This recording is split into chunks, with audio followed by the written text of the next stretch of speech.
금융당국이 퇴직연금의 수익률을 높이기 위한 방법 중 하나로 국내 주식 직접 투자 허용을 검토하고 있습니다. 하지만 이 주무부처인 고용노동부는 퇴직연금의 특성상 안정성이 더 중요하다며 사실상 반대 입장을 보이고 있습니다. 취재 기자와 자세히 들여다보겠습니다. 증권부 조현 기자 나왔습니다. 조 기자, 먼저 현재 이 퇴직연금 계좌에서는 직접적인 주식 투자가 아예 불가능한 거죠? 사실상 그렇습니다. 현행 감독 규정상 개별 주식 투자는 DC형과 IRP형, 그러니까 개인 투자자들이 투자하는 퇴직연금 계좌에서는 불가능하고요. DB형에서는 허용되고 있습니다만 실제로는 거의 활용되지 않고 있습니다. 네. 1%에도 미치지 못하는 수준인데요. 이유는 간단합니다. 회사에서 퇴직연금을 운용할 때 가장 중요하게 여기는 것이 이제 수익률이 아니라 안전하게 돌려줄 수 있도록 리스크를 낮추는 것이죠.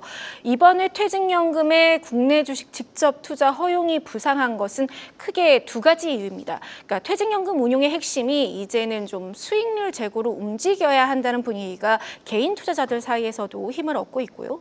또 국내 증시의 선순환을 위해서는 좀 수급이 확대돼야 하는데 이를 확보할 수 있는 재원으로 퇴직연금이 주목된 것입니다. 만약 허용된다면 코스피의 우량주 또는 이제 밸류업 지수에 편입되어 있는 종목들 같은 대형주로 제한할 가능성이 높습니다만 일단 퇴직연금 계좌에서 주식 직접 투자가 이번에 관철될 가능성은 크지 않아 보입니다. 일단 아직까지는 좀 안전하게 원금을 지키는 게 더 중요하다는 이 퇴직연금이라는 점을 감안하면 이 직접 주식 투자 허용은 좀 반대가 만만치 않을 것 같습니다. 그렇습니다. 앞서 말씀하신 것처럼 제도 개선을 키를 쥐고 있는 것은 바로 고용노동부입니다. 네. 금융당국은 이제 수익률 제고와 또 국내 자본시장 활성화에 초점을 두고 있지만 고용부는 이제 전통적으로 퇴직연금의 안정성을 해치는 투자를 허용하지 않습니다. 그래서 고용부 관계자는 국내 주식의 지난 10년 투자 성과를 봐도 수익률은 1.9%에 그치는 반면에 변동률은 22%에 달한다. 그러니까 노후 생활 최후 보루라 할 수 있는 이 퇴직연금의 근본적 취지를 훼손하는 투자는 허용할 수 없다. 이렇게 강력하게 이야기했습니다.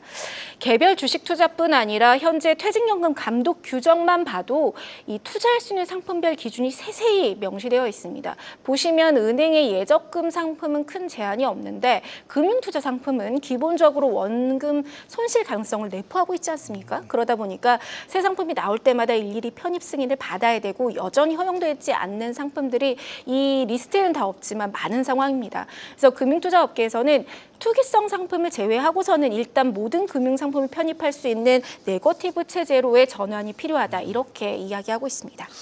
네, 국내 주식의 지난 10년 투자 성과가 1.9%에 그친다. 참 뼈아픈 얘기인데, 자, 그렇다면은 좀 이게 직접 주식 투자 말고 정부가 만드는 이 퇴직연금 제도 개선안에서 조금 더 가능성이 있는 대안들은 무엇이 있습니까?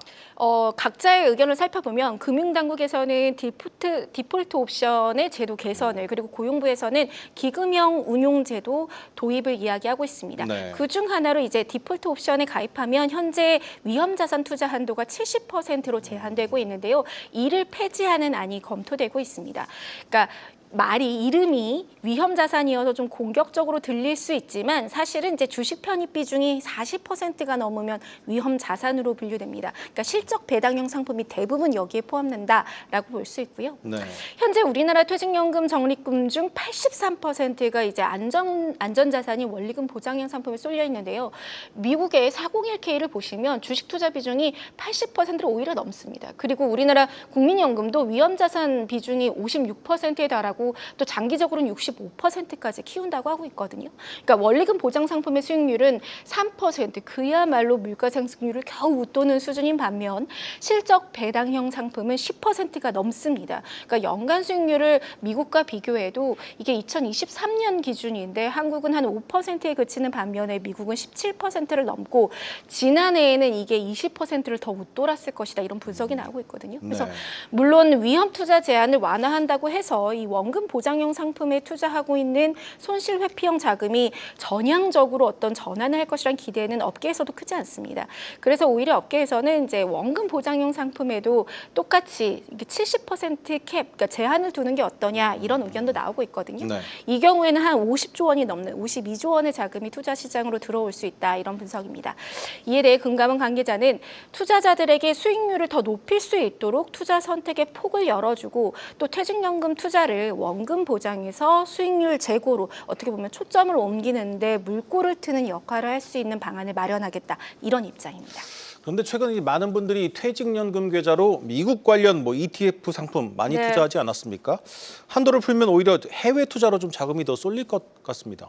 물론 그런 우려가 업계에서도 있고 금융당국도 갖고 있습니다. 그러니까 일부 사례지만 지난해 이 미래에셋증권 연금계좌 현황을 살펴보면 해외 투자용 펀드 비중이 73%에 달하고 있습니다. 네. 그리고 중개형 ISA에서도 해외 투자 ETF 비중이 한 30%로 1년 만에 한 8배 늘었거든요. 그래서 최근 논란이 됐던 연금계좌 내 해외 펀드 배당 소득세 감면 혜택 축소가 업계에서는 어떻게 보면 이제 이런 일련의 해외 투자 쏠림 현상을 막기 위한 것 아니냐 이렇게 풀이하는 시각도 있고요. 네. 이중과세 방지 차원에서 이 해외 펀드 배당금에 대한 소득세를 선환급했던 것이 오히려 보면 좀 과도한 혜택을 주는 것이었다 이렇게 기재부는 이야기하고 있죠.